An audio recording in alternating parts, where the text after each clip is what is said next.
time will come when people will not listen to accurate teachings. Instead, they will follow their own desires and surround themselves with teachers who tell them what they want to hear. People will turn their ears from the truth and embrace fables. I guess for me, God is more of an abstract sort of thing rather than a person or a figure. Just sort of the relationships between people, relationships between nature and people, animals and people. God to me is a force in the world that connects all of us, kind of. It's like the interconnectedness of all of us and everything in life. I personally have a lot of questions about whether I think God actually exists. I think if God does exist, it's in a very intangible form. God to me is the questions unanswered by science. That's kind of where I draw on faith. If there was really a certain God, he gave up on us a long time ago. But I think it's more just life force and energy. I mean, I was raised a Catholic and taught that he, is the Son of God, but I don't necessarily believe that. I don't really have any inclinations one way or the other. I think of Jesus the same way as like Martin Luther King Jr. or Gandhi, just a very influential political figure, and I think that with Jesus there's more myth surrounding him now because so long ago people have built it up. So I think it's a historical person, but also a lot of the stuff in the Bible is just political context. He was an amazing man, and there's no question about that. And I don't know if that means he was God or if there was God in him or what, but I know that he was an amazing man. So that's basically what I think of when I think of him. But I don't call him Christ, and I don't think of him as God when I think about him. I think each religion has its own truth, and it just depends on like the culture of the people and how they decide to find God for themselves. Like depends on like who they are. Religion's more of a personal choice, I think. No, that's just my God. I think other people have different gods. And I think even within my own religion, there are different ways to reach God.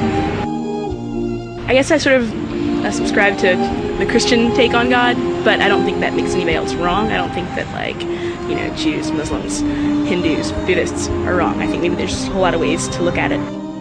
I sort of believe that every religion is tied together. We're just born in a certain religion, and that's the path that was chosen for us.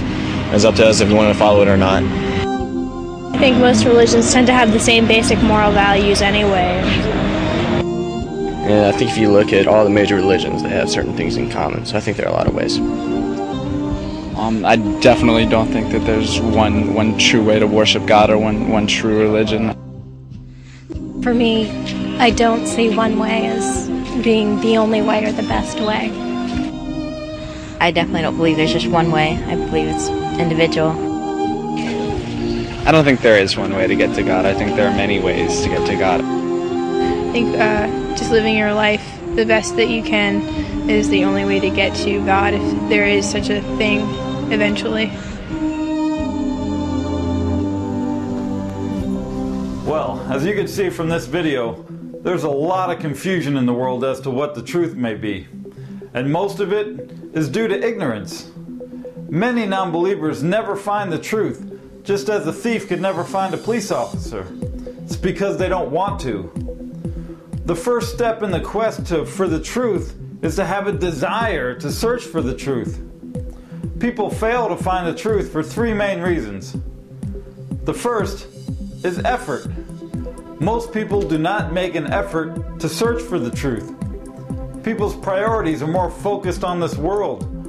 You'll spend more time and energy researching what mobile phone to buy or what car to drive, but when it comes to your soul, you have no concern. It's a bit foolish, don't you think?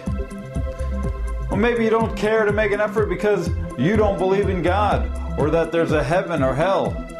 Hey, if you're right and you die, then you got nothing to worry about. But what if you're wrong? What if God does exist and there is judgment and there is hell for all those people who rejected God's way to heaven? Are you willing to take that risk? Are you willing to risk your soul for something that you've never taken the time to investigate or study? I sure wouldn't. I mean, if you value your life now, why wouldn't you value your eternal life? Look, if there's a possibility that there's going to be an afterlife of either heaven or hell, I know I'm going to make every effort I can to find out the truth. You'd be a fool not to. So ask yourself, have you made a diligent effort to know what the truth is? Have you really examined and researched all the evidence pertaining to God and spiritual truth? The second reason people fail to find the truth is knowledge. The biggest mistake people make is forming opinions out of ignorance. Instead, they conjure up their own beliefs based on nothing more than a mixture of people's opinions and their own theories that are created from misinformation and unproven facts.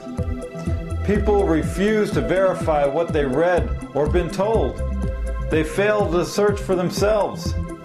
I mean, how can you have such a strong opinion about something that you've never studied or researched? You must analyze all the information first before you can commit to a belief. Look, eternal life is God's gift. It's worth doing your homework for. And thirdly, have a little faith.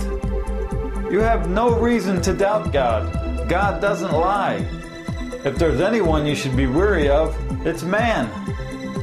Look, just as a person is innocent until proven guilty in a court of law, well, use that same process when studying the scriptures. Trust what it says is truth until you see evidence that tells you otherwise. Give God the benefit of the doubt, not man. So why is knowing the truth so important? Well, it's important because there's so much at stake.